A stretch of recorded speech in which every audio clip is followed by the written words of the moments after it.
Bonjour les amis, je sais, vous allez dire que je suis conspirationniste, que je suis complotiste, que je vois des dangers partout, mais je ne sais pas pourquoi. Je me dis que les gens comme moi qui ont plus de 70 ans, il va falloir qu'on ouvre un œil et même les deux yeux, parce que les copains à Macron et même à Mélenchon, je les vois venir de loin, je vois trois saloperies qu'ils se préparent à nous faire. Alors, la première, hein, j'ai pas l'impression de partir trop à l'ouest quand je dis ça. La première, c'est qu'ils vont nous faire le coup du vaccin obligatoire contre la grippe et contre le Covid avec des arguments chocs. Le premier, ça va être de dire que si on ne se vaccine pas, on est dangereux pour la société. Et donc, comme on est dangereux pour la société, et comme on ne veut pas se soigner, bah, la société va être obligée de se protéger contre nous. Et pour se protéger contre nous, bah, par exemple, on nous remboursera plus les soins si on est malade. Voire même, on refusera de nous soigner, puisque à partir du moment où on a refusé de se vacciner, pourquoi la société elle nous soignerait, que ça coûterait des sous à la collectivité? Et puis, on va interdire à nos enfants de venir nous voir. Parce que si nos enfants ils viennent nous voir et qu'on les contamine parce qu'on ne s'est pas fait vacciner, nos enfants ils vont mettre en danger la société. Vous voyez, je le fais bien. Hein. Et puis, bah, ceux qui seront enfermés dans les EHPAD, c'est pareil, ils auront plus le droit d'avoir des visites.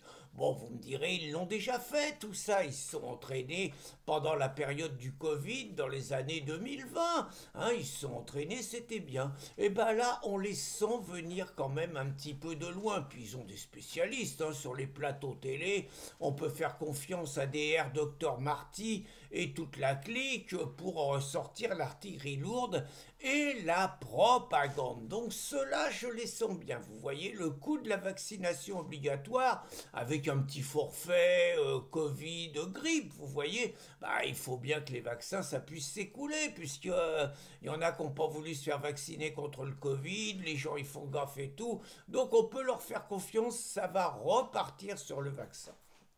Le deuxième truc où je les vois venir de loin, c'est le coup du permis de conduire. Ah, les vieux de 70 ans qui osent encore conduire, qui osent encore avoir envie de se déplacer librement, qui veulent ne pas compter sur les autres, qui veulent pas appeler la mairie pour dire voilà j'ai besoin de me déplacer, est-ce que vous pouvez m'envoyer un chauffeur? Ah faut attendre 3 jours, mais c'est pas grave, je vous remercie et tout. Voyez ceux qui veulent rester des êtres dignes, des êtres libres, des êtres mobiles, des gens capables d'aller où ils veulent, quand ils veulent, avec qui ils veulent, eh ben ça c'est plus à la mode, c'est pas écologique d'abord, faut qu'ils comprennent, moins les gens ils se déplacent, plus la planète elle sera sauvée. Et donc, on va leur coller une visite médicale. Alors déjà, on va commencer par dire 70 ans, puis on dira au départ que la visite médicale, vous inquiétez pas, ça sera que tous les 5 ans. Et puis après, bah, évidemment, il faudra rapprocher, ça sera tous les 3 ans.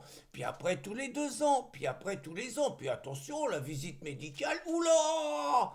Il va falloir que ça soit sérieux. Il va falloir avoir 10. Oh, parce que 10 à la vue. Parce que si vous avez que 8 ou 9, vous voyez pas bien, vous allez être dangereux, d'autant plus que vous avez déjà moins de réflexes. Louis, c'est pareil, hein, ceux qui ont des bouchons de cire, c'est plié, il faudra pas compter là-dessus. Et puis, il faudra avoir un état de santé absolu. Par exemple, il peut y avoir des maladies qui favorisent l'assoupissement au volant. Hein, et ben là, c'est sûr que si vous n'avez pas les bons taux, par exemple le cholestérol, il paraît que si vous avez trop de cholestérol, vous risquez de vous endormir au volant. Autrement dit, le mec, un tout petit peu de cholestérol, c'est fini. Et comme ça, les anciens, ils n'auront pas besoin de menacer la planète en se déplaçant pour un oui ou pour un non. On va mutualiser, on va collectiviser les déplacements. Ça sera beaucoup plus sûr. Et pour les anciens, hein, parce que c'est eux qu'il faut protéger, évidemment, puis pour l'avenir de la planète. Et puis la troisième chose, alors là, c'est les anciens déjà au niveau des impôts. Hein, au niveau des impôts, les mecs, ils avaient 10% d'abattement, ça va être terminé. Hein. Alors, ils vont remplacer ça par autre chose, mais le mec qui a une retraite supérieure à 1500 € par mois, déléligne. Pendant ce temps-là, on va foutre une paire royale hein, à toutes les dépenses nuisibles, les dépenses inutiles, les comités théodules, les l'infiltration de la gauche dans l'appareil d'État, tout ça, ça on va pas toucher. Par contre, les anciens ils vont morfler, mais il y a un autre truc, les anciens, on les voit venir de loin, on va commencer à se faire la main sur eux par rapport à ce qu'ils appellent, ils ont fait un rapport l'INSEE là-dessus, la suroccupation des maisons. Vous voyez, ce qui s'appelle la suroccupation, enfin bon, on peut appeler ça la sous-occupation des maisons. C'est-à-dire que par exemple, vous avez un papy qui est tout seul, le papy qui est tout seul, très franchement, de plus de 70 ans. Un studio de 15 mètres carrés, c'est largement suffisant, quoi. Or, vous avez des papys, ils sont tout seuls, ou des mamies, hein. Elles sont toutes seules et elles occupent des maisons avec 3 chambres d'amis, 4 chambres d'amis. Alors, nous racontent que c'est pour faire venir leurs enfants, tout ça, leurs petits-enfants. Mais attendez, les enfants, les petits-enfants, ils viennent tous les combien dans l'année? 8 jours dans l'année. Et ça justifierait que pendant 350 jours, ils vivent dans des endroits surdimensionnés pour eux.